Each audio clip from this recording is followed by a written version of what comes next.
Introduce our speaker. I think everybody in this room probably knows Lucy.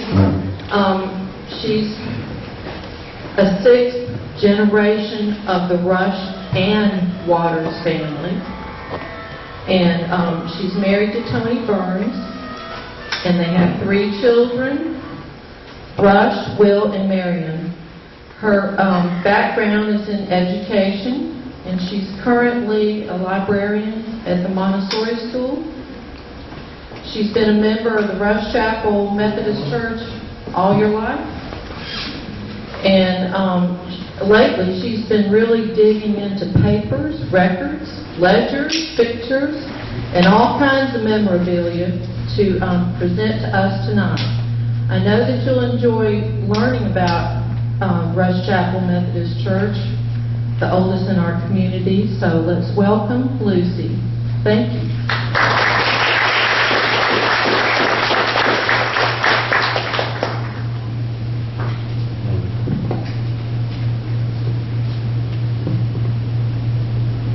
It'll take me a minute to get used to all these things, and I'll try to speak loudly.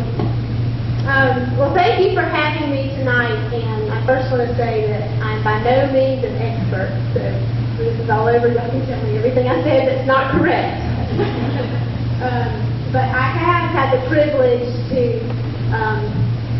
really dig, and that's exactly what you have to do, through a lot of old documents and some really quality things that had been prepared in the past by other members of Rush Chapel to record the history of this church. When Jennifer asked me to do this program, I thought, okay, 175 years. And as I started digging and putting it all together, I realized we may have to do this program in 3 segments. So this program is going to focus on the very early years of Rush Chapel. I will touch briefly on things that happened in 1950, but most of it is going to focus on the early origin of the church and just some things that you may find interesting. I hope. To set the stage, I just want us to kind of remember where in history we are in Georgia. In 1829, gold was discovered in Dahlonega, which started a chain of all kinds of people wanting to find gold. So there were a lot of people moving around in this area. It had been the Cherokee Nation, and now people were eager to find gold. Greed is a powerful thing. In 1830, the Indian Removal Act was passed by the federal government, and then in 1831, somewhere in between that time, the Cherokees took their case to the Supreme Court. They felt like it was unlawful that we would take their land, and they actually won that case. The Supreme Court ruled in their favor. However, our president of the United States at that time, Andrew Jackson, ignored the Supreme Court ruling, as did the Georgia General Assembly. And in 1831, they passed legislation to take the Cherokee land away. And in 1832 was when the lottery was held for the land in this area. When you dig into the past, you find things that you're not real proud of sometimes. And this is the reality of how we came to settle in this area, or my ancestors did, and a lot of yours as well. In addition to what's going on in the state of Georgia, I kind of wanted to set the stage as what's going on in the Methodist movement in the United States. In the beginning of the 1800s, the first half of the 1800s, there was what they call the Second Great Awakening. It was a massive time of people converting to Christianity. Populations were growing, and it was just an explosive time in this country.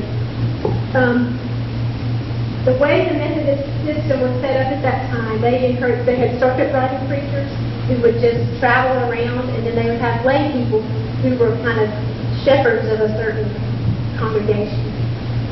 Local churches and classes could spring up wherever a few men and women were gathered under the direction of a class leader and were visited regularly by the circuit preacher. This system effectively served the needs of cities, towns, villages, or the frontier outposts. the churches were able to go to the people wherever they settled. And so this is actually what was happening here. This was probably would be considered more of a frontier at that time.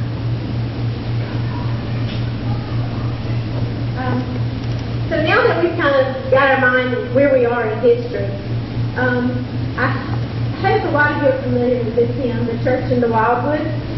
There's a church in the valley by the wildwood, no lovelier spot in the dale, no place is so dear to my childhood as the little brown church in the vale. I'm going to tell a little story that you're thinking, why is she telling that story? About the man who wrote this song, and his name was Dr. William Pitt. He was a music teacher. He was traveling to Iowa, I think it was, to visit his bride-to-be. And as he was traveling, he came upon this place, and he saw it. It was actually just a little spot in the vale. There was no church there, but in his mind, he envisioned that it would be such a beautiful place for a church. When he got home after his travels, he sat down and he wrote this poem. So as I was thinking about that story, it brought to mind the people who came to this area and the vision that they must have had to see a church in the little spot where Rush Chapel is today. Where there is no vision, the people perish. Proverbs 29:8.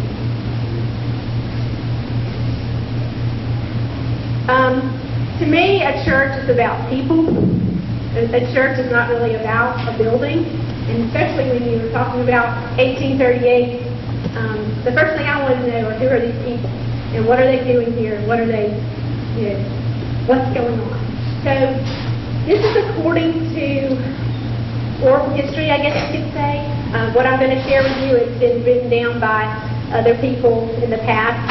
My grandmother was the historian for Rush Chapel for a long time, and she had written some things. And so I'm telling an oral history. Whether it's 100% true, I don't know that we'll ever know. But according to the history, the oral history, these 5 families came to this area. And we know that Joseph Waters and John Rush began buying property in this area in 1833. Some of the other families I'm not certain about. So they had been here for a few years, but they were setting up their homes. They were setting up their plantations. They had brought their large families with them. And they found that they all had Methodism in common. And so they got together and they decided that they needed to start a church. I'm just kind of going to go through the names and tell you the things I do know about some of them. I did learn some things about Mr. and Mrs. Houston Aycock. I was looking and I realized that the wife of Joseph Waters was actually an Aycock, and so that got me thinking. And so I did a little digging, and Houston Aycock was actually a cousin of Mrs. Joseph Waters. And they had all come here from Newton County, according to what I have read.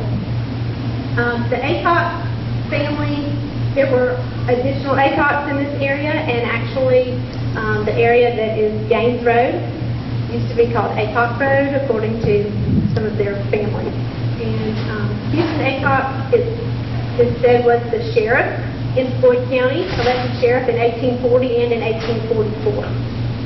They lived here. It appears Houston Aycock lived in this area until about the 1860s. The Civil War was devastating to so many people in this area, and at that time his wife had died, and he had lost several children in the war, and he moved away. And I hope there's some people here who could teach me more things about the Aycock family. I did learn also that there is an Aycock family cemetery somewhere located over in this Gaines Road area, and so that would be interesting to find out next program. Mr. and Mrs. Matthew Davenport, I have not found anything out about them. I do not know if there are people here who are still here who are descendants from that family or not. Same thing for the Lister family. There's a little confusion with that. In several of the documents, and I have several of the histories that have been written over the years, It's Mr. and Mrs. J.M. Lester. In several places it's written with an E, and then in several places it's written with an I. And I kind of went back and forth, and I looked both ways. And I do believe, I looked even actually on the original deed, and I do believe it is Lister, not Lester. So if someone can correct me on that, I would appreciate it. But I think that's correct. Mr. and Mrs. John Rush, I am, like Jennifer said, a sixth generation direct descendant from the John Rush family. He came here in 1832. The Rush home is still standing that he built. It's where Thad and Nancy Rush live now. My parents live there on the Calhoun Road. He, like the others, was buying a lot of property at that time and setting up their home there. Mr. and Mrs. Joseph Waters also are my ancestors. So I come from both lines of them. But he also was buying land, and I learned that he was actually paid as what I guess you would call an appraiser, and he would actually value the property of the Cherokees and determine what value it was worth and report that to the federal government. He was actually paid to do that by the federal government.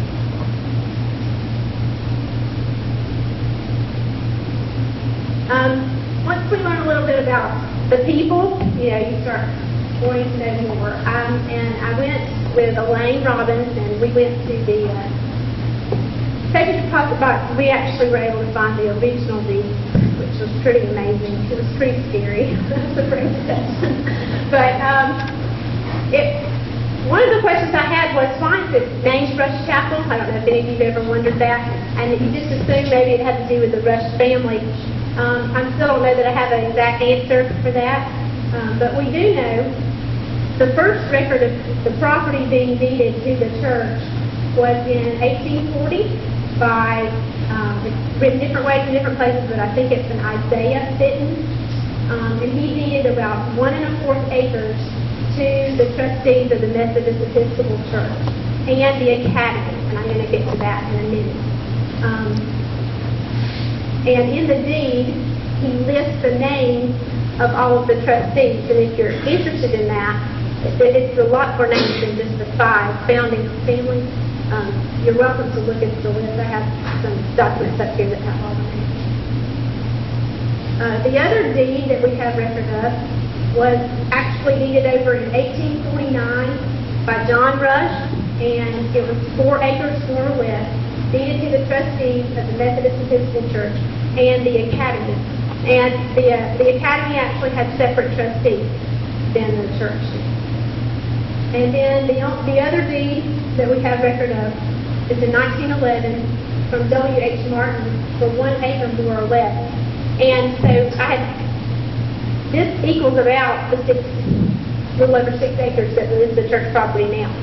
But I discovered, reading actually a journal of John Capel, who I'll tell you about in a little bit, that the Martin property was actually a trade. He had documented that actually in some of the church minutes. So that was actually a trade for some of the, I'm not sure exactly, but so that they had a land swap, how they acquired that acre there. The Academy was something new to me. I had never heard stories about the Academy, but it is, in the deeds, it is listed as Rush's Chapel and the Academy, and trustees of the Academy are listed separate. We assume it was a school, and we don't know when it started. We don't really know, well, we kind of have an idea when it ended. But this is a section of a written affidavit that was given by W.T. Waters on June 17th of 1965, and he was 88. And he was wanting it recorded legally that there was no more academy. And it says, according to tradition, the academy was a part of the work or activity carried on exclusively by said church. That according to such tradition, the building erected for the work of the academy was burned during or about the time of the Civil War, and the work of the academy was not continued there. So we can assume it ceased to exist after 1865. Another actual document that I found did state that it was burned when General Sherman had his march to the sea. The actual physical structure of the church has changed quite a bit over the years. In the beginning, they worshipped in, it's recorded as a log structure or a log building. Now, in the writings of my grandmother and some other people that have done this research before, they state that the charter members decided to build a log structure. But I can't find any evidence of that, and I don't know for sure. My theory is a little bit that it could have already been there. If they took these lands from the Cherokees were a very advanced group of people, and it's real possible that they had a structure there, and that they just used that structure at the church in the beginning. So we don't know for sure if they built it or if it was an existing structure, but it was separate. The academy was a separate building than the church. I did figure that out from reading. Around 1845 or 1850, we're not quite certain, the log building was replaced with a frame structure. And that picture there, I'm not certain of exactly that date, but that is the building that was there. And then 1861, it was doubled. And the one on the far side is probably a picture that was taken closer to the early 1900s rather than in 18.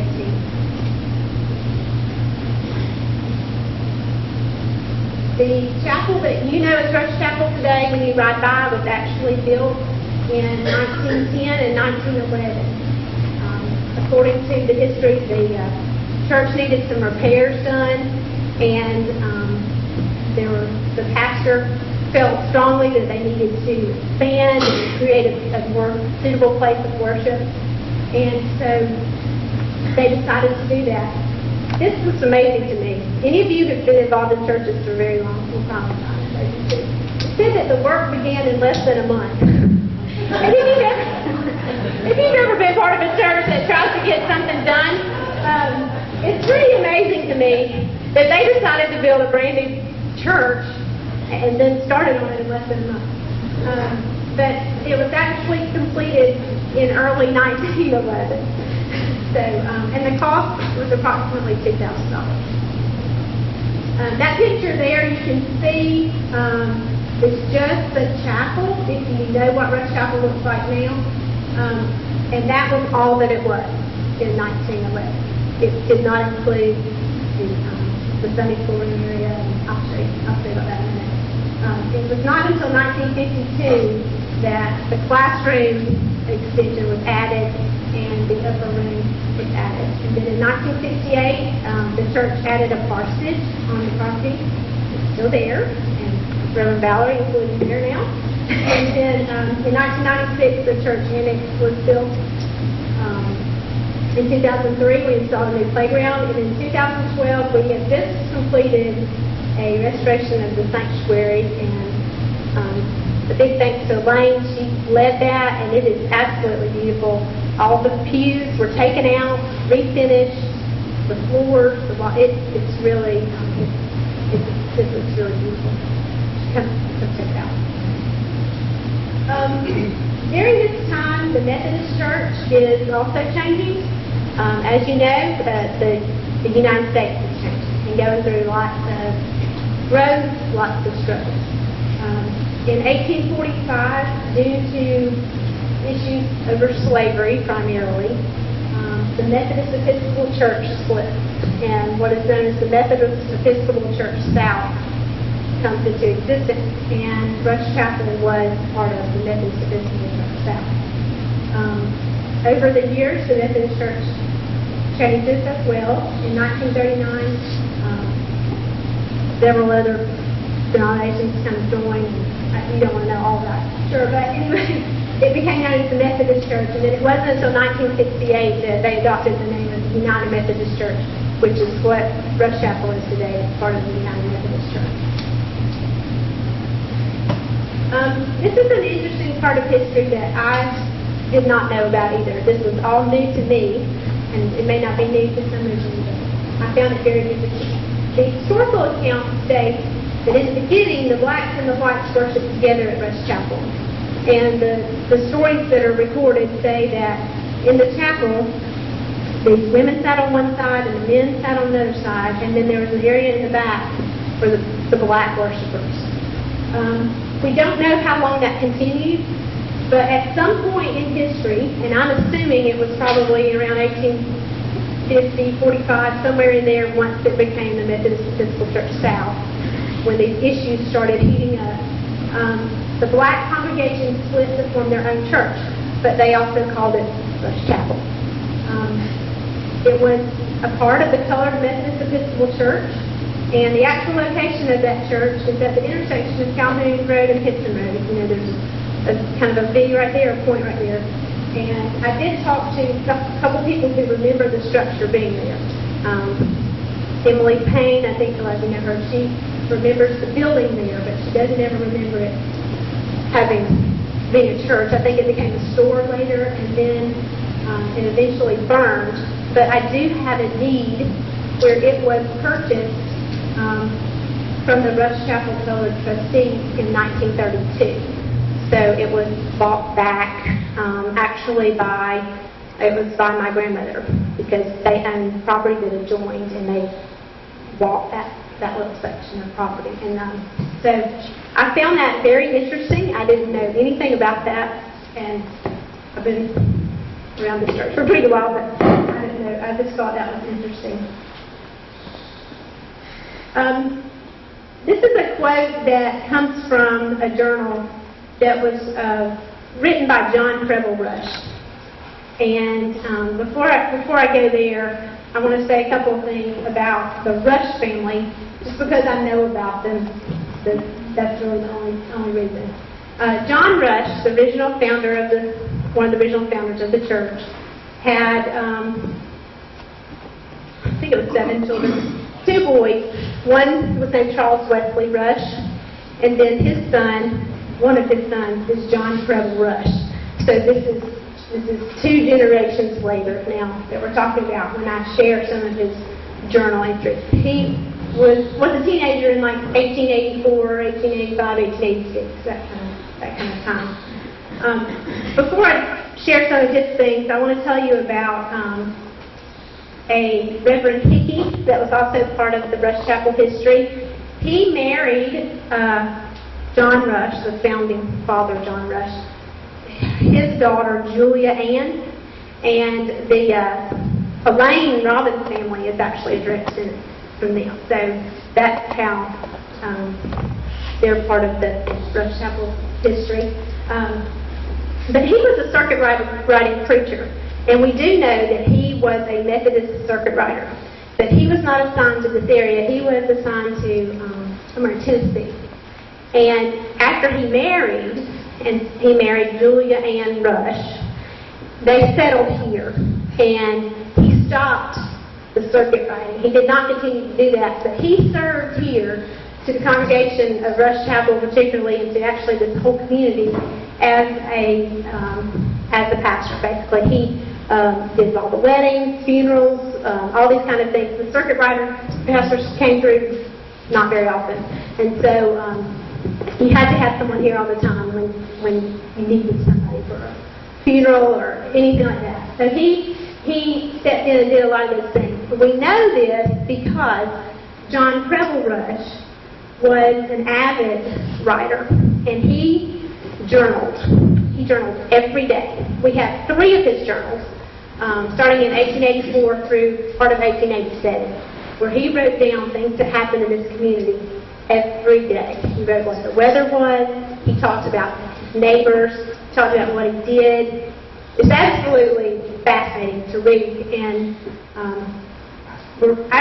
I'm working on having them digitized and then typed so that other people can share them. They're very fragile, and so I'm really nervous when I read them, but we're trying to get them recorded because it's so amazing.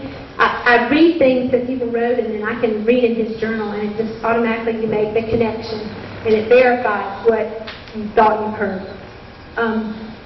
But Reverend Hickey was one of the, definitely one of the major leading pastors in that time in Rush Chapel's history. One thing I learned, and I have several things up here that you're welcome to come and look at. I have the pictures of the church. This is actually a photograph of John Rush, the original John Rush. And I have one of his books, actually, is here. It's dated 1813, and it is called The Saints' Everlasting Rest, or a treatise of the blessed state of the saints in their enjoyment of God and glory. And I have a hymn book also from 1800, and an actual Methodist discipline for the Methodist Church, Methodist Episcopal Church South. So, if anybody that's a Methodist knows about what a discipline is, you're not Methodist, but I know it's pretty important. It's part of our rule book. And so, anyway, those are up here. I have a couple of other things that you're welcome to look at if you're interested in. I want to share a little bit of John Rush's journals with you, just because in all of the work that I was doing and trying to form this into a story, it made it real, and it made it seem, it's fascinating to me to know that it was a real person, and this is what was going on in the world at that time. So I am going to share some of that with you, and then I'll take some questions at the end. I'll share. I feel like to read this journal, I have to read this page just because a journal is pretty private, and I know I wouldn't really want everybody listening to what I wrote in my journal.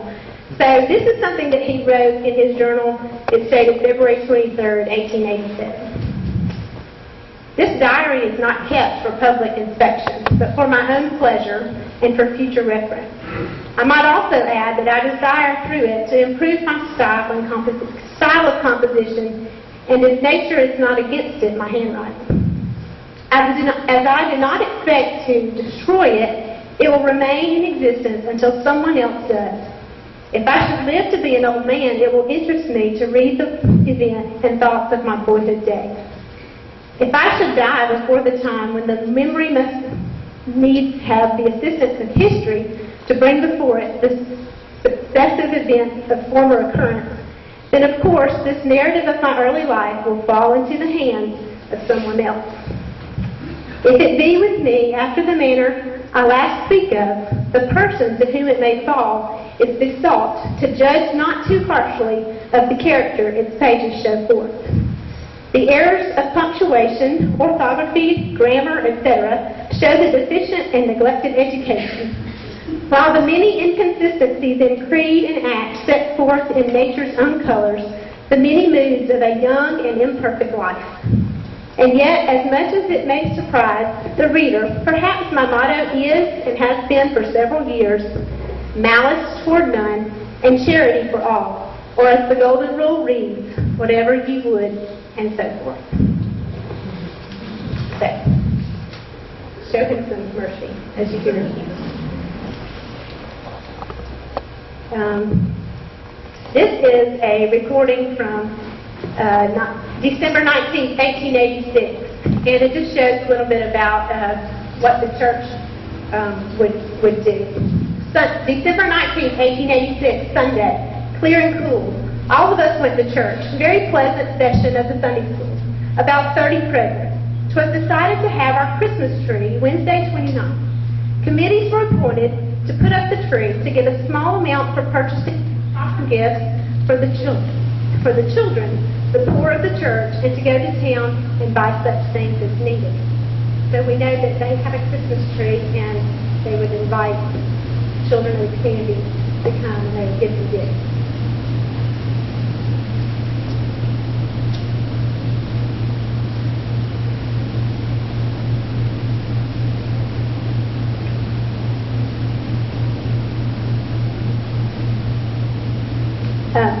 This was one thing that I read, and I don't have the exact reference, but I thought Pastor Valerie would find it interesting. On one Sunday, he and his brother actually went to Plainville to hear a lady preacher in the 1880s. And that's all he said.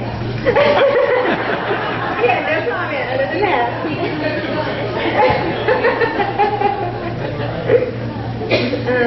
Let's see. I'm sorry. I have one chosen that talks a lot about Enon, and I thought some of you might be interested in that if you are members or part of Enon Baptist Church.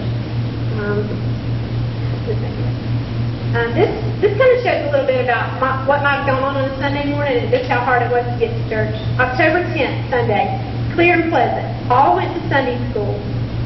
Before going, however, Bud took the hack and carried up the coffin for Jack Blackbridge.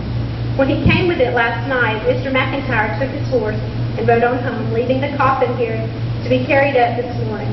I rode to the church horseback in order to be on time. And let me tell you a little bit about that.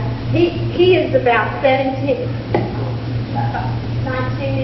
and he is apparently whoever the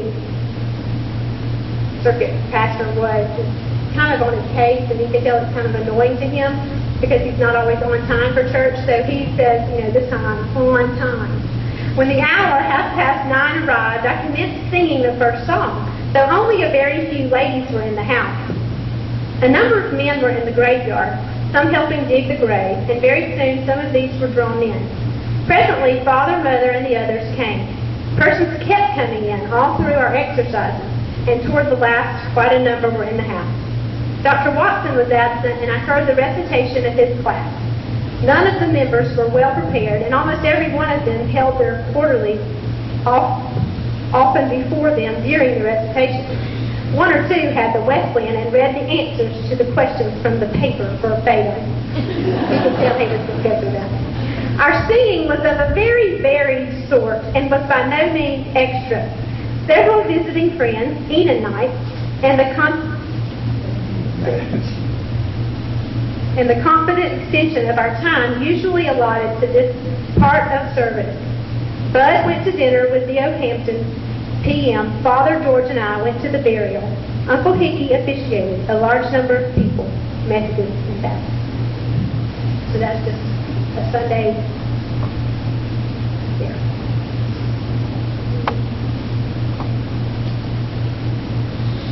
Here's another account. I don't know if some of you know about the history of camp meetings also, but camp meetings were a very important part of the Methodist movement, and there was Marston Campground was founded in 1868, so Marston Campground would have been an active campground at this time, and we do know that Rush Chapel was part of the Forestville Charge, which was one of the churches that was the original sponsors of the Marston Campground. It says, September 5th, Sunday, pleasant but a little cloudy. Early this morning, Bud and Doyle were off for Cartersville, driving someone's horse, Lucifer, to Enoch Gaines' buggy. Father rode over to see Mr. Waters, and from there went to church. The others of us had always gone from home. After Sunday school, we waited some time for Mr. Ballinger, and as he did not come, this is who annoyed me, and he underlined not. Mr. Sharp held a prayer meeting. Mr. B has been sick, and by his absence, we suppose he is yet. Decided to have no Sunday school next Sunday on account of cancer. I fulfilled meeting as usual, but was thought best otherwise. I preferred meeting as usual, but was thought best otherwise. The congregation for preaching, though not large, was composed of a good many visitors and persons outside of Methodist families. Late p.m., Father went over to Mr. Waters and found him, perhaps, a little better. So those are just some glimpses into, his world.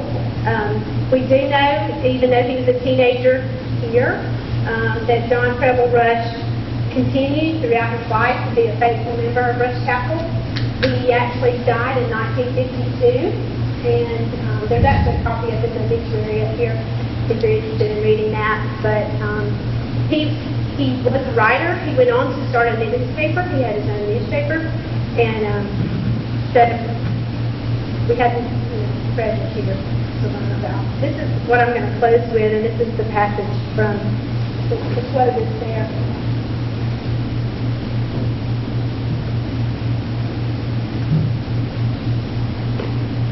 He had been to a church service, and he's commenting on what he learned that day. Clear and pleasant, a fine day. Mother and Innery stayed at home, and all the rest of us went to Sunday school and preaching. The exercises of the first were the dullest, most lifeless I think I had ever seen. The singing was all out of order. No leader, superintendent being absent. 2 or 3 young men, anxious for display and trying to carry 1 or 2 parts they knew nothing about, made a perfect failure themselves and kept others from singing. He talks about singing a lot, so it makes you really wonder what it was like. Then at preaching, Mr. Penn, very proud of his musical talent, made enough tremendous blunders in an old simple song, to have made almost any other person leave the house. Mr. Reynolds preached a good sermon from the first 12 verses of the second psalm.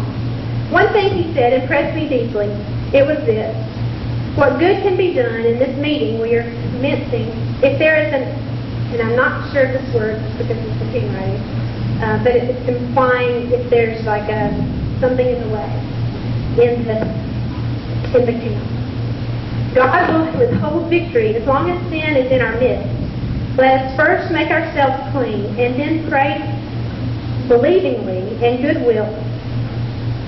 Sorry, that's not the correct word. But then pray that good will be done. The church is God's instrument, and He can do no good with it unless it is pure. What is required of the church in general is required of every member in particular. He goes on to say, Mr. Reynolds came home with us, and Bud went to Uncle Jose's. I rode to the post office in the PM, but got nothing and brought home the cow. After an early supper, I carried Mr. Reynolds to the church and preached about the love of God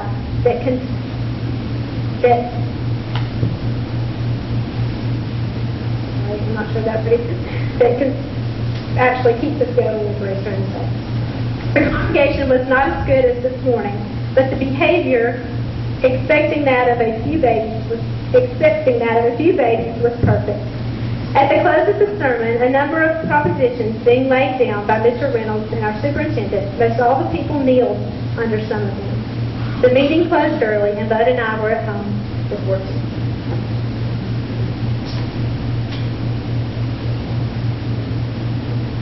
I just want to say that, this is old stuff, but Rush Chapel is still, like I said, this is the first chapter. There's 2 more, actually, that go with this, and it's still a very alive, active church in this community, and I appreciate you listening to some of our speakers. Are there any questions? I'll be glad to try and answer what I can.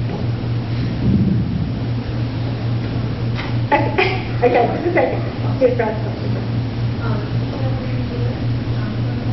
Yes, he lives in the house that is on Rush Chapel Road, where Amy and Lori Rush live, up on the hill. My brother lives there. It's the house right next door to Rush Chapel Parsonage.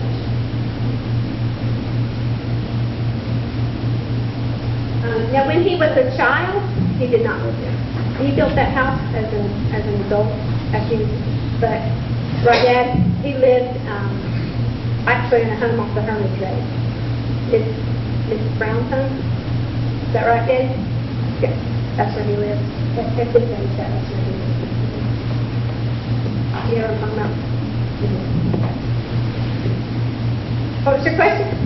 Do you know what the first known burial is in the cemetery? That's a great question. I do not know that. I don't know. Going north on this side of the road, across up in the trees, there's a lot of graves there. I've heard that is a black cemetery. Is that true? I've heard that too, and I do not know for sure. That's Like the other. well, apparently there's Clements Road used to not be there. The church property used to be one continuous property. So Clements Road is actually cut right through the middle of what was the original Rush Chapel property. I'm not sure about what's called Rush Chapel Road now. I think it used to be called the Old Calhoun Road, actually. But I don't know. It appears that that was a part of the original cemetery. If you picture the land without the road, it was probably one continuous property at one point. Right now, my understanding is it's not quite certain who owns that piece of property.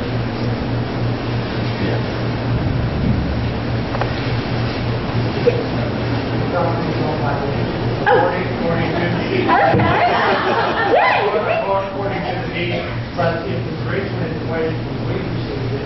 It was sold when West Chapel Road wasn't there, and they moved the Graves Road into that part of the city. Oh, I don't know. that they moved the graves when they built the road? They built the road. There was graves in the road. It was right through the middle of the cemetery. But according to the deed, it's listed as owned by myself. Okay.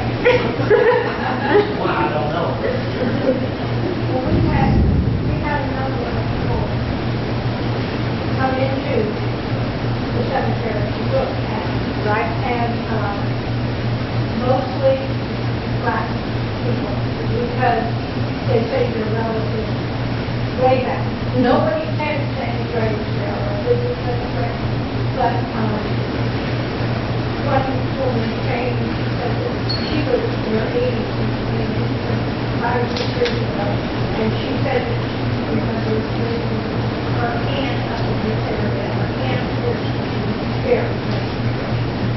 So we always heard that that was the slaves, the descendants of the people who were of that. Right, the section of the cemetery. Like on some of that, we're not sure. Right. Right. But a lot of the headstones is on, we don't have a Right. clue where they're, yeah, but it appears like there's more grave than the headstone. But there's half of it. And we don't do anything because it's very serene and quiet over there and shady, and to me it's pretty. It doesn't look grown up, and it looks serene and peaceful, and they're very good places. Very quiet.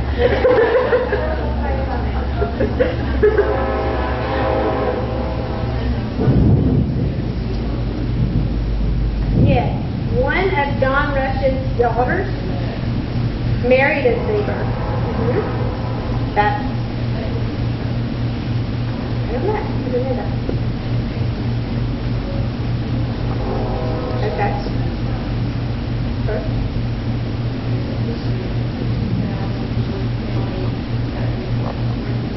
Okay. Okay.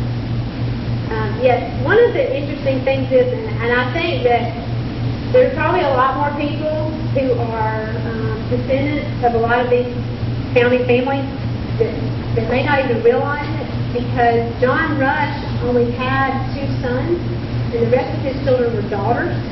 And so they all married and took other last names. And so I think that there are probably a lot of people who are just like me, 6th generation, but they just may not have made the Rush connection because of, when names changes, you start losing some of that.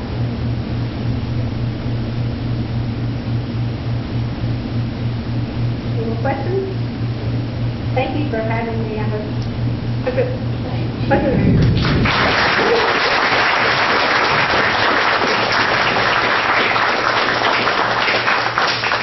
Come back with part 2. Okay, well, thank you. Well, does anybody have anything to say?